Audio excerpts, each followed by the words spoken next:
Welcome, Qetsiyah, to the Self-Made Babe podcast. I am so excited to hop on today because we're going to be talking a little bit more about how creators and small business owners can leverage social media. And just to give a little brief overview of Qetsiyah, we actually just met, but we have been following each other. We've been connected on LinkedIn for a long time. She works for a company named Stan. We can't talk too much in depth about Stan, but we'll talk about how she got started as a creator marketing manager for Stan, the trajectory that led her to acquire that position. We're also going to be talking about different marketing tactics that companies and creators can use to really catch the eye of creator marketing manager. Qetsiyah, would you mind introducing yourself and telling us a little bit more about what Stan is? Exactly. Thank you so much for having me, Marie. I literally followed you for such a long time because I was a designer and I followed Detailist on Instagram as well and saw your whole trajectory of being a designer and then starting self-made and then all that stuff. And so it's really cool. I feel like it's a little bit of a full circle moment. So when you reached out to me, I was like, absolutely, yes, let's do it. Thank you so much for having me. And then in terms of who I am, hey guys, I'm Qetsiyah. I am the creator marketing manager at Stan, and I actually do not have a degree in anything, but I ended up working in tech marketing. And so I think that's a very interesting kind of perspective because people usually traditionally they go to school and they graduate, and I just skipped that entire step. And I was like, let me just DIY my career. And then I just ended up here, and I feel like I'm doing pretty well for myself. So I'm super stoked. I love that. So you're an honorary self-made babe for sure. You Exactly. actually made it work. And can you actually walk us through the steps you took? I mean, since you DIY'd your career, and I know Yes. traditionally a lot of us have a bachelor's in marketing or a bachelor's in communications to get started in this field of becoming a marketing manager and for yourself, a Yes. creative marketing manager for Stan. I'd love to know, what did you do? Because as you were saying, you were a designer yourself. So let's dive into that. In high school, I was mainly the art kid and design kid. So I took all of art classes, design classes, and I also really loved history. So those are kind of my kind of thing. I did a little bit of architecture, design, and all that stuff. And then when it came to college, I immigrated to Canada. So I did not know the system and how it was done. People usually just go to school and just kind of sign up and that's it. And here you have to have certain credits and a certain grade average that they require you. And people have their dream colleges that they already know since grade 9. And I just was not raised that way. It's just not a thing. So I was very unprepared for everything school related that was in Canada. It's not that I didn't care about my grades or anything. It's just that I didn't care as much. I was just kind of I don't know what I'm gonna do. I haven't figured that out. So what ended up happening is when I went to university and college, I would start a major, and then also I come from a low income family, so I had to pay for everything myself. And then obviously it was really hard to manage work, going to school, internships and freelancing and doing all that stuff together just to keep myself afloat. So I would reach the stage of burnout and then just drop out. And then I would try again, but another major and just try and figure it out. And it just never worked out because I always reached that level of burnout because I just had to do everything myself. I had to pay for my housing. It just wasn't sustainable. So I started freelancing at my third attempt in college. I was also a content creator. I was working with brands, so that was kind of my step into the whole creator space. And I was doing design freelancing, and my clients would ask me to manage their social media and create content for them because I would create these aesthetic photos and videos and edits. So they would ask me to do it for them. And then everyone just kept asking me to do their social media. So I ended up building a portfolio and I applied for an internship at one of the big agencies here in Canada. They manage all the big brands. It's called One Milk, Two Sugars. They manage all the brands like Elf and Flow. And so I applied for that internship even though their basis was you need a bachelor's degree in marketing. And at the time I was studying design. So I was totally not the person to hire, but somehow I got the internship because I was able to put together a portfolio with metrics and my design skills to really capture their attention. And I stood out, even though I didn't meet all of the criteria. And I feel like that's the number one thing that I always tell people is you need to apply to jobs like a white man. You need to stop limiting yourself. Even if you only know 60% of the job description and the next 40 stuff that you can figure out, apply because you never know if you're gonna end up somewhere. So I ended up getting that internship, and that just started my entire career. I just continued getting outed because I would talk about my work on LinkedIn, and then another agency found me and was like, "Hey, you want to work for us?" And then the startup found me, and then I was able to get into the creator economy, into tech, and that just kind of snowballed from there. And then I ended up at Stan. I guess betted on myself, and I just went for it and put myself out there, and people saw me and found me, and that's kind of how it happened. I really love that you mentioned the importance of having a portfolio, because for a lot of women that are looking to get started, even if they're changing careers, so good to showcase, even if you don't have actual companies that you've worked for, but if you know how to design brands and design logos and create mock-ups, it's a great way to showcase what you're capable of doing and hopefully showcase your actual true talents. But actually, going back into you yourself as a marketer, because we obviously connected on LinkedIn and we've been connected for a while, and obviously after doing some sleuthing and seeing what does Qetsiyah do, what has she done, I realized that you have a relatively well amount of followers on LinkedIn. Walk us through that for the people that want to build personal brands. I would love to build a personal brand on LinkedIn as well. So Yes. I know you mentioned earlier that you would post your work on there. Can you share that background, but also can you share for the women listening if that also helped you land your roles? I literally don't apply to jobs. Like jobs find me because of LinkedIn. I always recommend to people on LinkedIn. I know this is going to be a controversial take. So please, people, brace yourselves. But stop trying to find clients and jobs on Instagram or TikTok. Stop doing that. Stop doing it. Go on LinkedIn. If you really think about the people that you want to attract, right? Obviously, it depends. Like, if, for example, you want to do content and you're like an influencer and stuff, obviously post on Instagram and TikTok because that's where people who do influencer marketing, like me, that's where we find you. But if your goal is to get those big contracts and work with brands on the capacity where you're a freelancer or consultant or whatever, stop doing it on freaking Instagram. Because realistically, the CEOs in your client list are not scrolling on Instagram. They're not managing their own Instagram. They're not managing their own TikTok. So when you're sending those DMs to brands to pitch yourself, you're talking to the social media manager or the influencer marketing manager. If you want to get those big contracts, you need to go to the decision maker. You want to go to the VPs, the CEOs, the CMOs. Those are the people who are going to make those big decisions, and they're not the ones scrolling on Instagram or TikTok. They are on LinkedIn. If you want to connect with the CEO of Nike, you can do that on LinkedIn. You will get so much more conversion because LinkedIn is still a professional platform and people will look at your resume. Your resume is right there. When people look for people to hire, they go on LinkedIn. So that's why I keep telling people you need to be on LinkedIn. Now, the way that I got started on LinkedIn, I followed this girl named Sophie. She's the founder of Pretty Little Marketer. And it's so cool because now with Stan, we work with her. I started following her and I saw her growth literally from when she started until now where she's doing all these crazy brand deals, has an entire team. I don't believe in luck. I do believe in increasing your luck. How can I increase my luck? Being at the right time, the right place, you're surrounded by the right people. Yeah, all those things have to come together in order for you to get chances, to get Right. lucky. And so for me, I was thinking, how can I increase my luck? How can I increase my visibility to be in front of the right people in order to get the jobs that I want? And for me, it was I need to be on LinkedIn because even if I don't have a degree, if I'm on there and I'm showing my work and I'm connecting with the right people, I'm gonna get visibility. I'm gonna be in contact with those people. They're gonna see my work.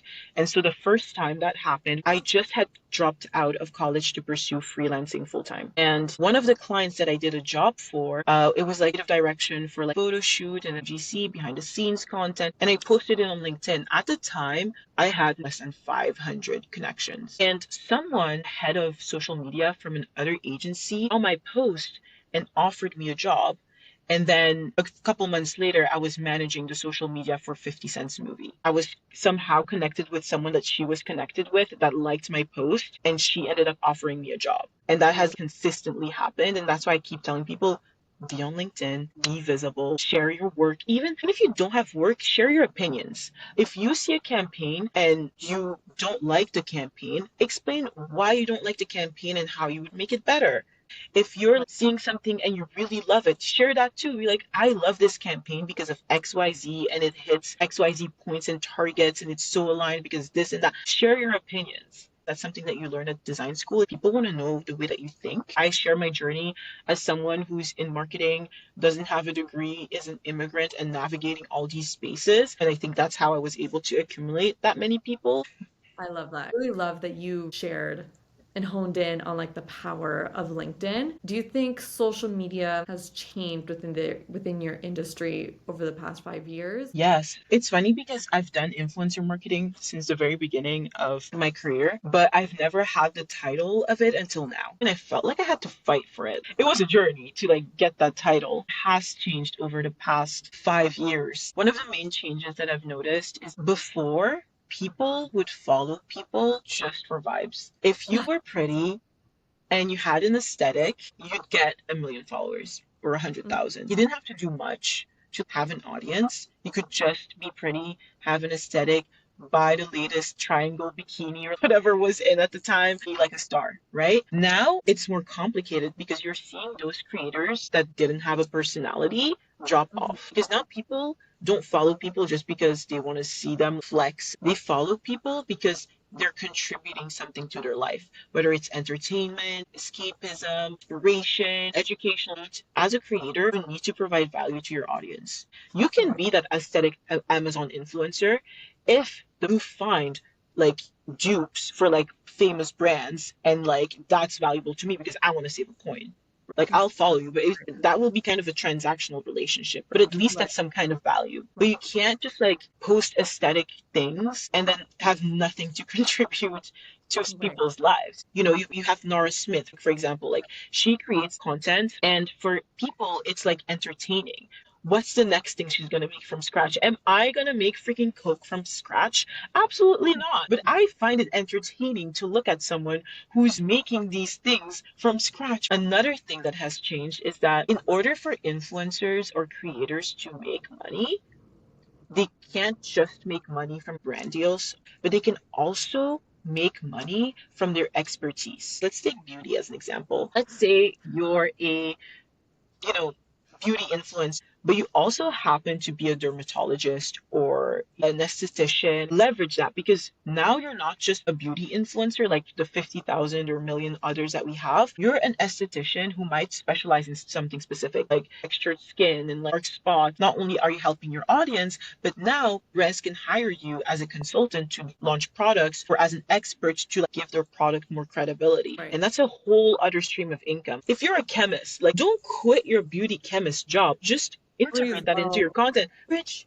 your background, your skills, just the way that influencing is changing. You can use your job. Like people used to like quit their jobs, quit school to become an influencer. You can do both. You can leverage both. And I think that's the main big things that I've noticed. That's amazing. I think personally for me, I'm always conscious about how I present myself in every aspect of my life, whether it's Mhm. me as a creator, me as a professional, me as a designer or a marketer, whatever the case may be. And so I think being hyper aware of how you add value to your audience's lives and how you can really, like you said, add another stream of income for yourself by leveraging your expertise. I just believe that those are some key points that people can leverage and use to stand out from the crowd. Now, I'm curious because since you work with a lot of creators and you are the creator for Stan, what are some creators, small business owners, and experts that are wanting to leverage a new platform do to really stand out in front of a marketing manager? Yes, honestly, I will say this loud and clear. Follower size does not matter. It does not matter whether you have 1,000, whether you have 500, whether you have 500K, whatever. At this stage, people who hire creators hire them for skill. If you're a videographer or a photographer and you can make high cinematographic content, I promise you someone will reach out to you. Like I've reached out to people who have 500 followers and I'm like, hey, do you want to create some content for us? For like GC ad, or sometimes I put them in contact with our other influencer marketing team and they end up working with them long term and we've grown with them. And I discovered them when they were like at 20K maybe or less. And I'm like, this person, they're a star. I can tell you right now, they're gonna blow up. We need to jump on this. Like we need to work with them. So following size does not matter at all. I've seen creators who have a small following and they make thousands, tens of thousands online. It does not matter. So that's the number one thing that I would say is just post your content, but also please, for the love of God, put your contact information in your bio. If you want people to reach out to you, I promise you, just put your contact information. Even if you have like 500 followers, but you make amazing content, put your contact information. Do you know how many times I've found creators that are so perfect, but they don't have an email in their bio? Or they don't respond to their DMs. I'm like, we could work together. Like, there's so many creators that I reach out to that like they don't check their DMs, they don't have an email. I have to like look on three, four, five different platforms and I just can't reach them. And I'm like, that's such a loss because I was Right. going to work with you on this campaign. So have your contact information there. And I would say content quality in terms of like your content being HD matters, but content quality in terms of being a super good editor doesn't. You can be a creator with all the videos that you make are you're just talking to the camera and low effort content. You can still get brand deals the same way someone who puts tens and thousands of hours into their content. So don't be self-conscious. Again, it's about the value that you bring and the audience that you can attract. Sometimes I look for creators who do cinematic content. But I also look for creators who don't because we need both on our campaigns. I love that. Is there any mistakes that you see, not even just content creators make, marketers in different companies make as well? Like, what should marketers do when they make mistakes making big picture strategies? What's your take? I think one of the main mistakes companies make in general is this is going to be a little controversial, but for creators to be their head of marketing, but someone who creates content for their own channels doesn't always translate to big picture strategy. Another thing that people do is like they will get these super big creators just because they're big and have a million followers. And if we work with them, like we're going to get all of this like traction, but it's not aligned. It doesn't make sense. Like I would go for a smaller creator if like the values are aligned over a big creator who like just has a big following. And sometimes brands tend to fall into that, or they don't even look at demographics or audience alignment or engagement rate. Like they just look at the numbers, see like 30 million, and they just think that that's going to help. And then they don't sell anything. I used to work for a dating app and they wanted a creator called Brooke Monks to be one of the people because she was blowing up. I mean, and they wanted her to like promote the dating app. And I'm like, guys, she has a boyfriend publicly. Her whole entire brand is like she is this girl next door with a perfect relationship. Why is she going to promote a dating app? Right. That doesn't make any sense. But again, they were falling into that whole trap of vanity metrics and not looking at the deeper Right. metrics of how that would make sense because her main audience are men. Like, and usually what you want to do is you want to get women on the platform first to attract men, kind of like how you go to the club, right? You get the pretty girls and then the men will follow. But Okay. exactly, and the men pay. You're not gonna get the men on there first and then try to get the women on there, right? So it's things like that that I've noticed that brands sometimes do. They don't really look at audience alignments. They just look at vanity metrics and then it doesn't convert. Brands oftentimes forget that influencer marketing is mainly for brand awareness and not always conversion, but that it Right. would convert over time. When you're doing a campaign, you don't just want to do one touch point, like I'm gonna have this person post once. You want someone who's going to advocate for your brand long term because people need multiple touch points to make a decision to buy Convergent. something. I think it's like seven. If you're having a creator only post about your brand once, what is that going to do for their audience? You talked about this smoothie drink, then you never talk about it again. But if that same creator does multiple touch points where they're like, I really love this drink and I really think you guys should do it, and you see it in her videos, in her vlogs, and on her podcast, you're gonna be like, you know what? Let me try this out because I Right. see this all the time. She's always raving about it, and that's when you're going to convert. So I think those are different things that I feel like we do wrong sometimes as marketers.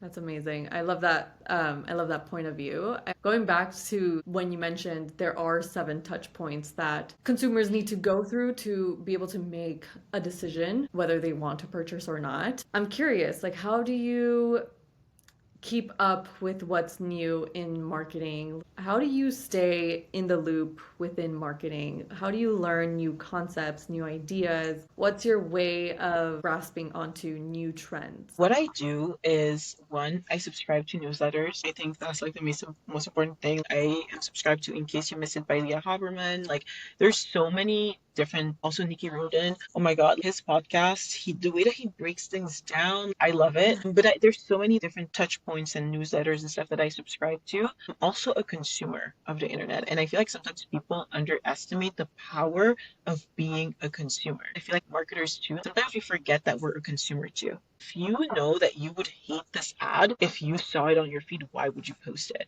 Why Right. would you even stand behind it, right? Again, like as a consumer, I'm scrolling and I save things all the time. On LinkedIn, there's so many amazing people that you can follow that like post about the latest campaigns. Sometimes I learn about campaigns just through LinkedIn that I didn't even know were happening because I'm not necessarily following the brand. I think recently Right. Meshki did this amazing post like with the drink and I saw this on LinkedIn. Then I went on Meshki to be like, yo, that's super cool. And so there's definitely different ways for you to keep up with what's happening in marketing, social media, and things. I would 1000% recommend newsletters, and favorite creators, scrolling. If you see something twice, already, it's a trend. Like, just save it already. Don't even overthink it. If you see like multiple people on your feed do something, you're on the trend. You're Right. probably early, save it. If you see something blowing up on Twitter or like threads, if I see it twice, I'm pitching it. Why not pitch it to your company or use it yourself as a creator? I love that. I love that. And then going back to our careers, what would you recommend to people who are trying to change careers and enter the marketing industry? That's You a really mentioned good. portfolios, and I know that you started your career DIY. I recently did pivot, right? Because as a creator marketing manager, it's basically an overarching term for brand marketing manager. So I went from technically a social media manager to a brand marketing manager. Number one, I always tell people you have transferable skills. Do you know how to work under high stress or high energy environments? I worked at freaking McDonald's during rush hour. I can do anything. If you were standing on the sales floor for Bath and Body Works or Victoria's Secret, you have sales experience, especially if you had to like upsell people. You want a bra? Actually, you could get two of those. That's sales. You Right. have sales experience. So don't downplay your experience just because it's not black and white, like the exact same thing. Just because it's in tech doesn't mean that sales is different. It's still Right. psychology. Like one of the people here, shout out to you, Jonathan. He did sales for Alexander Wang and did luxury sales, and now he does tech sales, and he's one of literally the best people bringing in Yeah. our biggest partnerships because he understands sales and human interaction. And before he came here in tech, he did clothing sales. Skills are transferable. Number two, I always say, whatever your dream role is, look up like 4, 5, 6 different job descriptions within the industry that you want. Don't be super broad about it. Don't be like, I want to be a social media manager. You need to know which industry you want to be in because a social media manager in tech is completely different from one in the beauty space. It's completely different from one in the entertainment space, in the CPG space. It's all different. So pick the niche in which you want to be in. If you want to be a social media manager, in beauty, usually one of the main skills that they would like for you to know is content creation. Have that skill in your portfolio. Start taking pictures and content of random beauty products that you have at home. Do those aesthetic edits and build little content pieces around that. Number two, have an extra skill that might not be advertised, but that you feel like they need. For example, with beauty, we noticed they really sucked at graphic design. They were really good at creating those beautiful aesthetic pieces, but then you look at the graphics and you're like, disconnect. So if you have an extra skill that they could utilize within that industry, put that forward. It could be copywriting for emails. I always say have one extra secret skill that can complement the industry that you're in. If you don't, that's fine. But I always say like that's kind of your secret sauce that you have. Everyone has something. It's not like Right. you can do one thing, right? You can do like multiple things. You have those job descriptions, you know your skills. Start listing all the skills that you already have, highlight them, and link it back to a job, a project. Then you're going to be left with the skills that you need to work on. And that's when you start making a plan. So they want me to have agency experience. Go intern at an agency for like 3 months for free. Don't do it for free, but if you can, just get it. Right. Go do it for like 3 months. Go intern there. You'll have that agency experience. Check those off, and then you'll have a full, not only a full portfolio, but you'll also have all the skills that you need as a basis. If it's certificates that you need, for example, a platform that you need to master, go get that platform certification. It's free. Most of them are free that you can just do online, or you can get it for free through your school. If you have your school email, use your school email to get those free certifications. So that's kind of how I do it. And you'll check off enough things that your resume is going to look like the perfect candidate on paper, because now you have all these skills that they require as a base, like all these skills. You have your Right. bonus skill and you have a killer portfolio. It's a no-brainer. She's perfect because she knows how to create the content that we would like to see. She knows how to make those graphics, so we don't really have to hire an extra person for that. She has all this experience. How are they going to say no? And that's how I do it in terms of getting a job. Highlight, make a to-do list and see what's missing, what's not missing, and then you apply to those jobs. And when you apply, don't just apply. Reach out to the person that's hiring and ask them a question. I always ask them a question that is not something that you can easily like find in the job description, and I link my portfolio again. And sometimes there's jobs where I've applied and they rejected me through their system and reached out to the hiring manager to ask a question with my portfolio. I got the interview and I got to final rounds. So I'm telling you guys, it works. Love. That was actually so amazing for all of us women going to corporate. Me right now, as I'm moving to a whole different state, so I'm trying to figure out what's going to happen with my career over there. Everything that you just shared was not also helpful to me, but I'm sure it's going to be extremely helpful for a lot of women and men that want to break into the marketing industry as well. Percent. I always say you never start from zero. You always have a skill somewhere. So I'm curious, would you agree that TikTok has changed the industry? Yeah, 1000%. I think just overall, the way that social media has evolved has completely changed the marketing industry, because now you cannot be a brand without being social. Like Right. whatever it is that you're selling, you can sell pipes. You need social media because you need to be able to reach people, right? Whether it's a Facebook page or like lead ads. Another thing I would say is the way that jobs that have emerged, like my job, it didn't exist a couple years ago. Like it genuinely did not exist at Stan. Like I know that we see like maybe one or two people, but it's an entire team. We have videographers, we have editors, we have creators, we have it's a whole team to make sure that we're able to grow at the pace that we're at and like get the most amount of reach. That's a beautiful take. And my last question to you is, this has been so valuable, and I want to take the time to thank you for not only taking your time to have a chat with me and just share your knowledge, how you got started in the industry, and your golden nuggets of information that not only women that are looking to change careers and pivot, but also women that are looking to capitalize on the power of social media. One question, my last question that I have for you is, what is something that you are extremely proud of that you've accomplished recently that you haven't been given the chance to talk Oh about? my God, that is such a good question. And I think for me, I feel like I am finally at a stage in my life where I'm just genuinely happy with every single aspect of my life. And okay, this is a little bit deep, a little bit emotional, Oh, but let's get into it. I know that a couple years back, I started doing this thing where I would evaluate my life on different categories and give myself a rating. Right. Love life, relationships, travel, finances, and I would give myself a rating out of 10. And a lot of them were very low because I just wasn't where I wanted to be. And I feel like I'm finally at a place where I feel like everything is definitely above 5 or 6. I've been able to travel to different places and I had never traveled before. So that was like one of the things that I was able to accomplish. And now with my job, I get to travel, which is really cool. I have like my own apartments, um, and dream apartment in a dream location. I'm having the friends that I want. Like it's so many different things that I really worked hard on. Even my job now that I have, like that I'm so grateful and happy with. Like I think that's like a thing that I'm really proud of. And like every day when I would just walk into my apartment and I see like my little pink couch, I'm just like, I really did it. Like I did it because I came to this country with half a suitcase and dreams and I didn't know how it was going to turn out. And 8 years later, I'm here. I barely spoke English. Wow, that's very beautiful. And I'm so happy that you're obviously at a point in your life where you're like, this has been an amazing journey. And right now I feel at the top. And I'm glad that we were able to sit down and chat because now I've gained a new friend Yes. because this was honestly such a beautiful conversation that we shared. Final question. Would you consider yourself a self-made babe? Of course.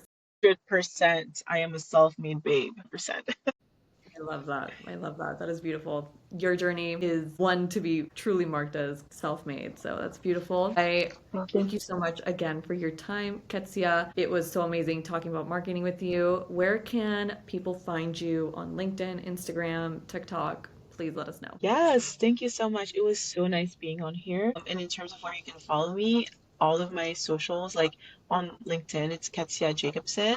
So Qetsiyah. I know it's Qetsiyah. complicated, Jacobson. And then Qetsiyah J on other social media platforms like YouTube. I started vlogging a little bit, so I'm trying that whole thing. And then I think on Instagram it's Qetsiyah. I'll be looking Thank at my you.